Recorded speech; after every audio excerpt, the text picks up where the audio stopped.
사사건건은 각 당의 대선 경선 후보들 검증해보는 시간 갖고 있습니다. 오늘은 안상수 국민의힘 대선 경선 후보와 함께합니다. 어서 오십시오. 네, 반갑습니다. 오늘은 자켓 색깔이 좀 평범하십니다. 제가 뭐 또 오늘 KBS에 오래간만에 나오는데 그냥 또 점잖게 하고 나왔습니다. 네. 가장 예의 바른 색이죠. 네. 어제 TV 토론 했는데 마무리 발언에 망치를 들고 나오셔서 깜짝 놀랐습니다. 예. 국민들 지금 코로나 때문에 자영업자들은 지금 문 닫고 길바닥에 나앉게 생기고 우리 2030들은 일자리가 없어서 거리를 헤매는데 아니 이게 뭐 이재명 일당 이 국가 권력기관들이 전부 다 같이 해서 4천억씩이나 해먹은 걸 생각하면 얼마나 가슴이 아플까. 그래서 그 가슴이 아픈 가슴에 묻은 못을 그냥 빼내서 시원하게 해드리려고 그러고 그 망치로 이 관련된 모든 사람들을 그냥 다 때려 부셔가지고 국민들한테 시원하게 해드리려고. 알겠습니다.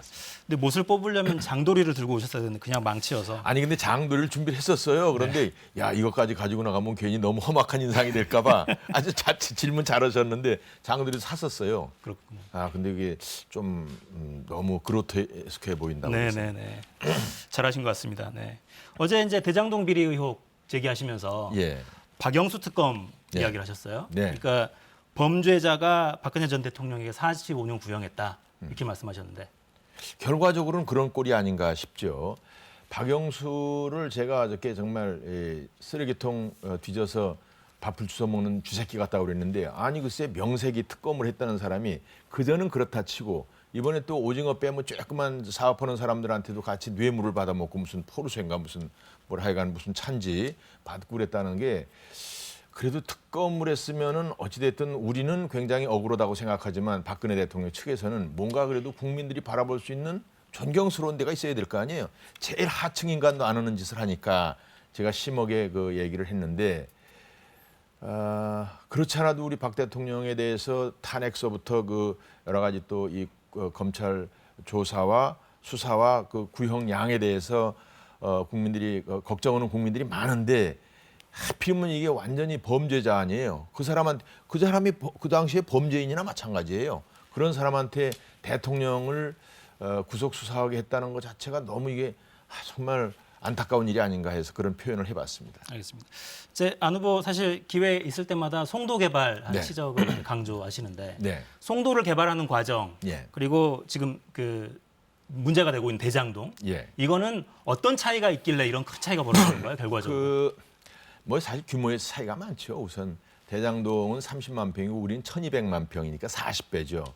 그런데 뭐 대장동을 개발을 잘해서 이재명 뭐 후보가 자기는 대통령 될 자격이 있다 뭐 이런 식으로 얘기해서 나 깜짝 놀란 거예요. 그러면 나는 뭐 이재명이 그 30만 평 개발해서 대통령 될 것 같으면 나는 뭐 우주를 다 이렇게 지배하는 사람 정도 될 것 같아. 40배인데 그 저희는 이제 바다를 매립해서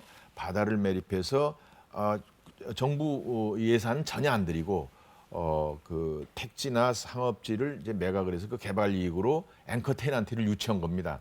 예를 들어 글로벌 캠퍼스 연세대 혹은 유엔 기구 혹은 요즘에 이제 삼성 바이오로직스나 셀트리온 같은 데도 이제 그 감정 가격으로 땅을 줘서 유치하고 그리고 알다시피 거기는 뭐 13만 평의 호수공원이 있는데 녹지가 40%입니다. 오늘 아침에 제가 반기문 전 유엔 사무총장을 잠깐 뵀었는데 그분이 2009년에 오셔가지고 GCF에 아주 상징적인 좋은 도시를 건설했다고 극찬할 만큼 잘 됐는데 그 당시에도 수많은 SPC가 건설하면서 앵커 테넌트를 건설 이익으로 유치하는 그런 개념이면 그런 구조로 갔었는데 여기는 가보니까 제가 가봤어요. 대장동에 가봤는데 그냥 수도권 주변에 뭐 말하자면 그냥 배후의 도시라고 할 수 있는데 쓸만한 건 아무것도 없고 뭐 저희가 볼 때는 5천억을 들여서 무슨 단군 이래에 가장 큰 무슨 개발 이익을 환수했다고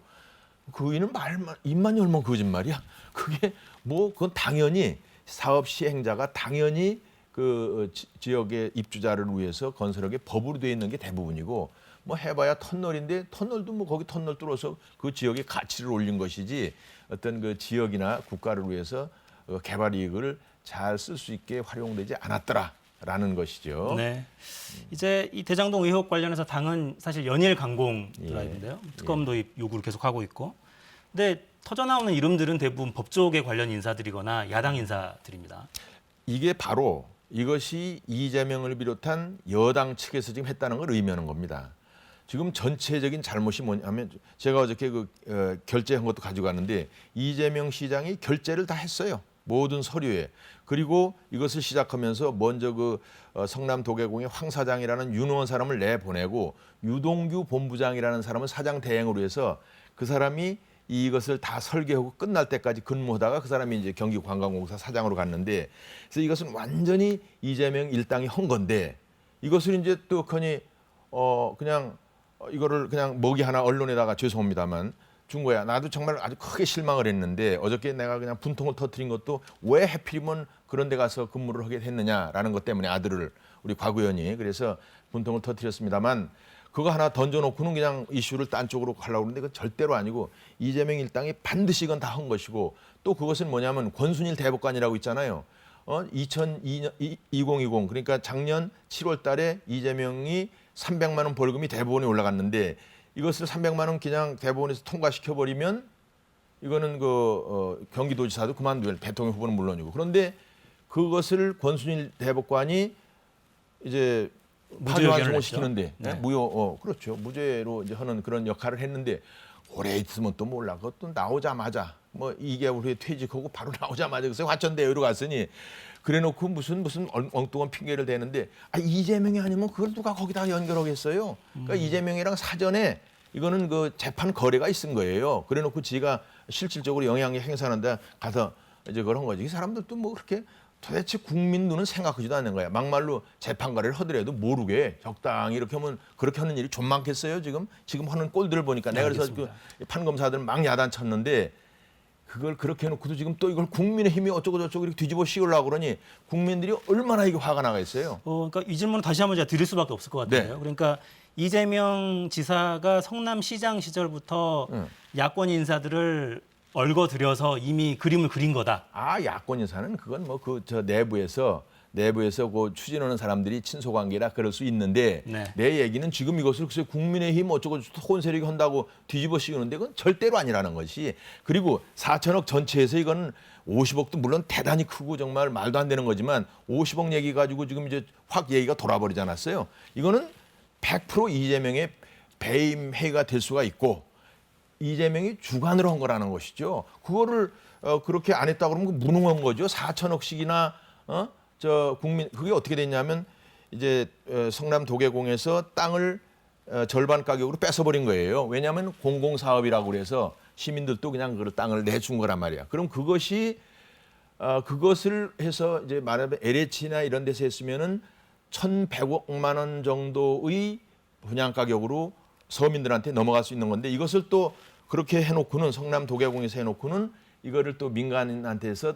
분양 가격을 2천만 원으로 해가지고 그 폭리가 된 거란 말이에요. 그런데 그것도 성남 도계공은 이익이 1,800억, 50%인데 요 7명 그 화천대유의 그 주주라는 7명의 사람들이 3억 5천만 원을 대고 4천억을 먹어간 거라니까요. 네. 이 본질을 놔두고서 엉뚱한 데 가서 지금 이렇게 하도록 하고 있다는 것이죠. 그래서 이거는 아주 특검을 통해서 빨리 하고 이거 여당도 이거 후보 갈아야 돼요. 이거 뭐 어떻게 이런 사람을 후보로 내세우려고 그러는지 모르겠어. 뭐 우리야 좋지. 이 사람 이재명은 100% 이기는 거니까. 예. 알겠습니다. 안상수 국민의힘 대선 경선 후보와 함께하고 있습니다.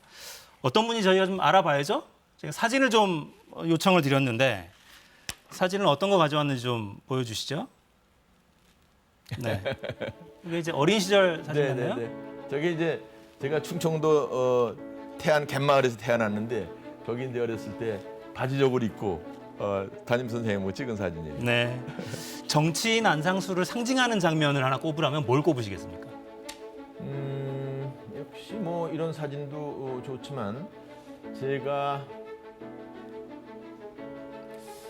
글쎄 뭐 업적은 사실 많은데 너무 많아서 이게 너무 많은 게 올망졸망. 너무 많아서. 너무 많아요 사실. 너무 많은데 아니 글쎄 대장동 하나 하고서 대통령 되려고 그러니까 내가 얼마나 답답하겠어요. 답답한데 근데 이제 트럼프가 그 전에 내가 이제 개발 사업을 잘한다고 소문을 듣고 저를 초청해서 저게 이제 트럼프 타워에 가서 찍은 사진인데 역시 제가 가장 뭐 보람된 것은 송도 국제도시를 세계적인 도시로 만들었고 인천 대교를 제가 민자로 한 것이고요.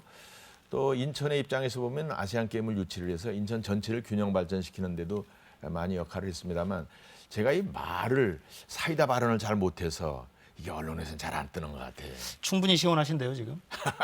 감사합니다. 이제 대선 그렇게 해야 될 것 출마가 같아요. 지금 대선 출마가 두 번째. 네네네. 2012년에 출마하셨었고. 네네네. 9년 사이에는 어떤 게 달라졌습니까? 제가 사실 이번에 뭐 후배들이 나와서 하겠다고 그러는 것을 굳이 출마를 하는 것은 지금 우리나라가 70년 동안 대한민국이 발전된 중에서 가장 위기다. 저는 그렇게 규정을 합니다.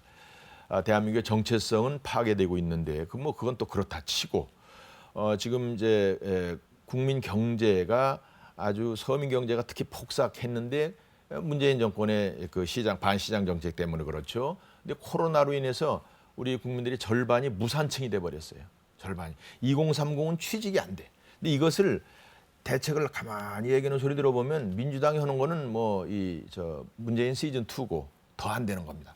보세요. 혹시 그런 일은 없지만 우리 당 후보들도 죄송하지만 그렇게 못 미쳐요. 제가 가지고 있는 공약이 유일한 신의 한 수의 공약이 있는데 그걸 참 주목들을 안 해서 참 안타까운데 제가 이 대한민국의 경제적 위기를 내가 구해내겠다 이런 애국 충정에서 또 서민을 우리 국민을 생각하는 그런 애틋한 마음에서 제가 정말 서산 갯마을에서 해가지고 좀 고생을 많이 했어요. 저도 여기까지 오는데 그래서 고생하는 우리 국민들한테 뭔가 하여간 새로운 도약의 기회를 드리기 위해서 알겠습니다. 결심을 했습니다. 저희가 모두의 대장동 이야기를 너무 길게 했나 봐요. 시간이 별로 안 남아서 네네. 저희가 후보들이 나오시면 공약을 충분히 설명할 시간을 좀 드리고 있거든요. 네네. 공약 저희가 그래픽으로 준비해놨는데 좀 보면서 설명을 좀 해주시죠.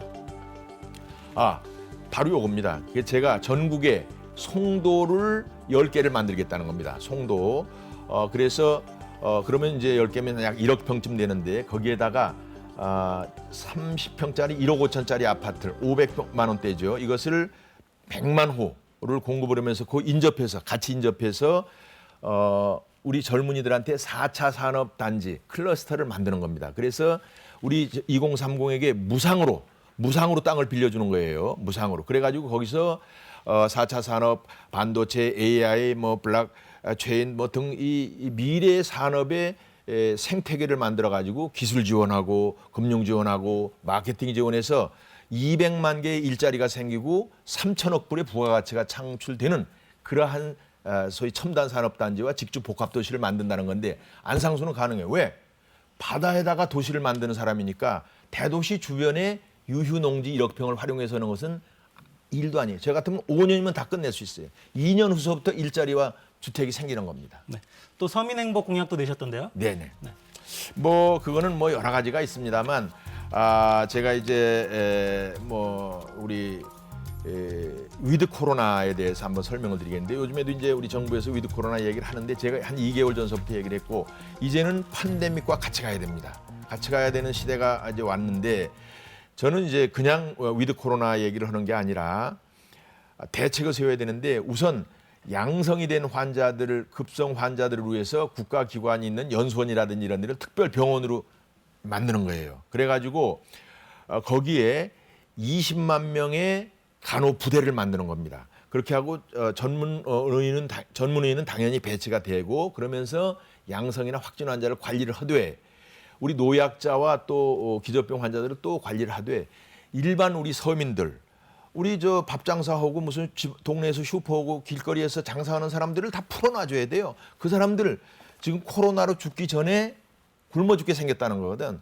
그래서 같이 가는 그래서 거리두기나 이런 거는 다 마스크 쓰고 다니고 열 체크하고 요즘 얼마나 잘합니까? 국가보다 본인의 건강은 자기들이 더 걱정하는 거예요. 이것을 믿고 국가에서는 특별 환자를 통해 관리를 하는 그런 시스템으로 가자. 확진 환자도 예를 들어서 교통버스 지금 관광버스 많이 놀잖아요. 출장해서 확진해 주는 거야. 지금은 그냥 이건 그냥 이게 제대로 확진 환자 숫자가 맞는 건지 틀리는 건지 그냥 기분에 따라서 발표하는 건지 이런 상황이란 말이에요. 그래서 미래를 위해서는 이거 서민들을 위해서 이게 굉장히 중요하다. 알겠습니다. 저는 그렇게 생각합니다. 시간이 많으면 좋겠는데 벌써 다 돼서 그 마지막 저희 준비한 공약 그래픽은 좀 올려주시고요. 공약은 설명을 들을 시간은 좀 안 될 것 같은데 그래도 좀 보여드리면서 제가 마지막 질문을 드리겠습니다. 이 공약들이 다 되려면 예. 다 실행을 하려면 지지율이 좀 올라야 될 텐데 네. 지금은 좀 아쉬움이 있는 지지율이죠? 아, 그렇습니다. 타개할 묘책은 어떤 걸 좀 고려하고 걱정이죠. 계십니까? 그래서 지금 많이 좀 올라가고 있다고 그래요. 그래서 제가 사실은 8강 전에도 조금 어렵지 않느냐 그런 평이 있었는데 역시 물밑에서는 저에 대한 평가가 좀 올랐던 것 같고 지금도 4등을 확률이 많지는 않은데 갈 것이다라고 보는 것이 현재 지금 어제도 그렇고 뭐 그제도 그렇고 쑥쑥 올라간다니까 오늘 KBS를 본 이후에는 4.5강쯤으로 가지 않았을까. 4.5강. 예. 알겠습니다. 제가 반드시 4강으로 가서 왜냐하면 지금 이 우리가 반드시 정권을 창출해야 되는데 단일화가 돼야 되는데 지금 후보들이 다 그냥 서로 이렇게 막 경쟁을 하는데 또 어떤 경우에 우여먹게 싸우니까 제가 잘 가서 조정을 해야 됩니다. 제가 2012년 박근혜 대통령 때도 제가 가서 잘 조정을 해가지고 그때도 내가 최종 후보로 들어갔었거든요. 박근혜 대통령 때. 그래서 우리가 축제 속에서 대통령을 후보로 옹립하고 그다음에 대통령 본선에서 이겼습니다. 제가 그런 역할을 하고 알겠습니다. 그런 역할을 기대하는 당원들이 아마 저를 지지할 걸로 믿습니다. 네. 2차 컷오프에서도 선전하시기를 네. 기원하겠습니다. 네. 오늘 말씀 감사합니다. 아유, 감사합니다.